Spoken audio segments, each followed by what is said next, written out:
Hello mga mi! Another day, another vlog! Medyo tinanghali nga kami ng gising ni Akira, kaya ngayon pala makakapagluto ng pananghalian. Dahil modular sila Akira ngayon, kaya gising pang mayaman ng mga person. Sa paggising man lang maranasan maging mayaman. Sa kasarapan ng tulog, ayan, hindi mo na naabutan ng tubig. At inulit pa nga talaga, kahit pigain mo yan girl, walang lalabas dyan. Anong gagawin? E di magtabo.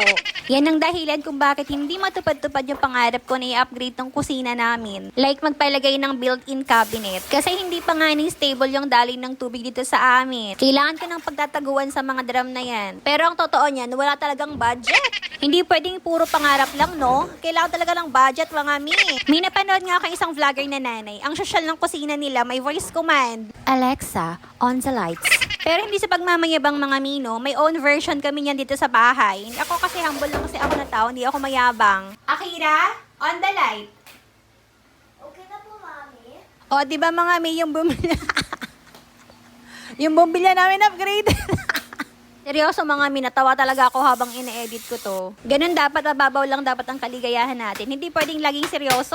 Tingnan niyo tong gamit kong tissue all around yan. Pinapunas ko na sa kamay, pinapunas pa sa rice cooker. Di pa yan nakontento, pinapunas pa yan sa countertop. Ganyan talaga tayong mga nanay. Hanggat kaya nating magtipid, magtitipid. Hindi tayo pwedeng makipagsabayin sa iba na kahit hindi naman natin priority, nakikigaya tayo.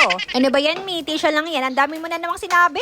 O siya mga mi, hanggang dito na lang. Bye!